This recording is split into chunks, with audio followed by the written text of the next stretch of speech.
and maybe the line 4 which will touch again on the back side. So this is the curve of intersection, and that is exactly what is shown over here. And same thing for the hole. So you have to project this point and this point is a difference like what is shown here. So that is intersection of cylinders and holes.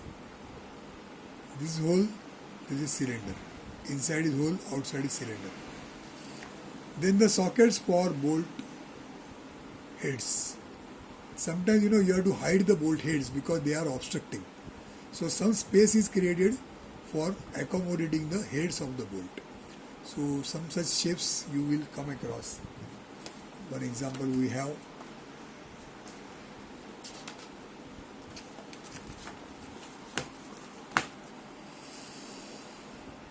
you can see here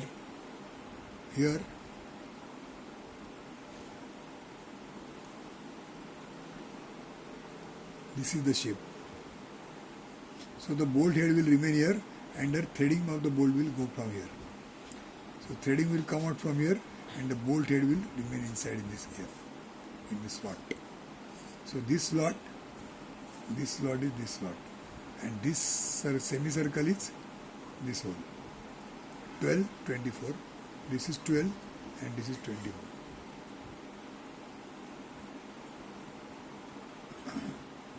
So what we do now is, we have learnt different features starting from 1, 2, 3, 4 key weights, drilled hole, tapped hole, stepped hole, adjustable oil hole, adjustable hole, hole clamp, raised surface, ribs, cross ribs, undercut, intersection of solids, and sockets for bolt heads.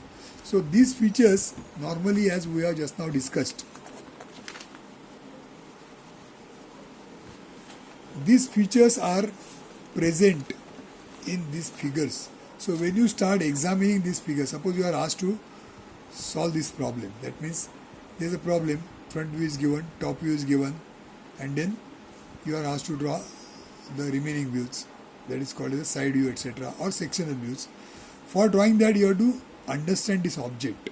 You have to imagine this object, what this object is, by looking at the features. Now what we do in this case, all such cases, is one simple rule which you have to observe. See, for example, if you look here, when you start examining this part as to what it is all about, how it looks, what you have to do is, you have to split this part into small parts. That means what? Instead of trying to examine whole thing at a time, what you do is, you concentrate only on part of the object.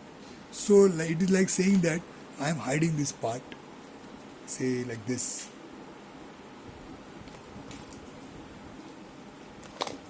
I am hiding this and concentrating only on this much part. So you will find that this becomes a very simple problem. Try to understand, try to interpret it, what is shown over here. You will find this is easy because there is something like a cylinder, hollow cylinder. It has got one cutout, and these two lines means something has come and touched here. Okay, so that becomes easy to understand. Two lines here, so something is here. Then you cover it from the other side and try to interpret it only this much part. Now you will find this is not so difficult because there is a U shape like this, and because of this there is a dotted line, and there is one plate which comes and touches here. So it has come like this. Now there is some mistake here. It is touching and ending here because it is tangent. So it should come like this. This should not be there. So what I am trying to tell you here is that for studying these parts, what you have to do is, you have to examine these parts only by concentrating some part of the figure, not the entire figure. What is shown here is not related to this place. What is shown here is not related to this. What is shown here is related to this. What is shown here is related to this. What is shown here is related to this. So you have to just observe what is in line as a front view, top view, as a front view, side view. So examine it part by part, try to interpret it, and then go ahead one by one and try to solve the object. Okay, so like that if you do, the work becomes much easier to follow, although the whole object can be complex object. So with this we are going to start with this practice sheet number 21. I have given you the general guidelines of how to imagine the parts, how to understand the features, how to interpret the different features. So you have to just go back again, you can revise whatever different features are discussed. I am going to give you all these drawings. So at the time of discussion I have just given you examples that a particular feature is present in drawing number 21, drawing number 22, etc. So that you can again have a look in details and try to understand and learn how these features are shown. So once you become used to looking at these features, then it will be easy for you to interpret the figures and understand and imagine them. And once you do that, it becomes easy for you to draw the different views that are asked.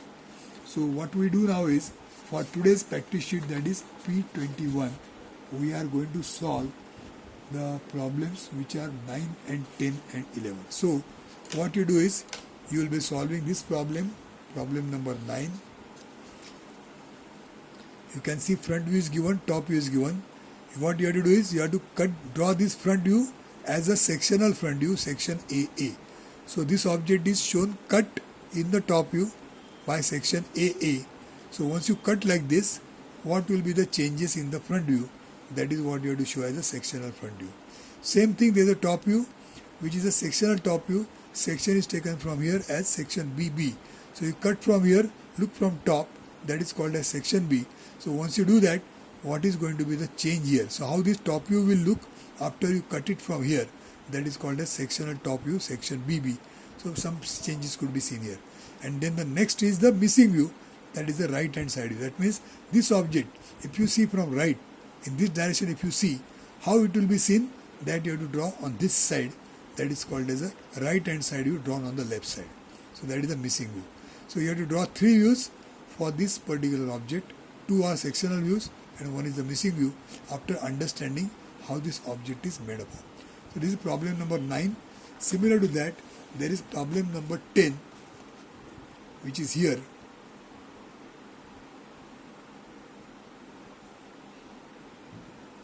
Now, in fact, this problem is drawn such that this is the front view, and the top view, it should have been drawn below, but it is drawn above. So when you draw this below. This is something called the third angle projection. That's why it is drawn like this. But we are making use of the first angle system. So front view here, this top view will be below, and accordingly you have to draw the sectional front view, sectional top view, and then the right hand side view. With respect to front view, look from the right side and draw on this side, that is the right hand side view. That's problem number 10. And then the problem number 11, which is here, front view. So this is the front view, you have to draw front view as it is. Then the top view, and before that, sectional right hand side view. So from the right side, you cut from here, see from the right side, whatever you see, that you have to draw here. This is already right hand side view, but this is not a sectional view. This is a full right hand side view. After cutting, what changes will take place here? Those modifications you have to carry out here. So that becomes sectional right hand side view, section AA, and then the top view. So below the front view here, you have to draw the top view, which is the missing view here. So you are going to draw problem number 9 and 10 and 11. These 3 problems will be for today's practice sheet, that is practice sheet number P21. Missing views P21. Okay. So that is the exercise which we have to carry out.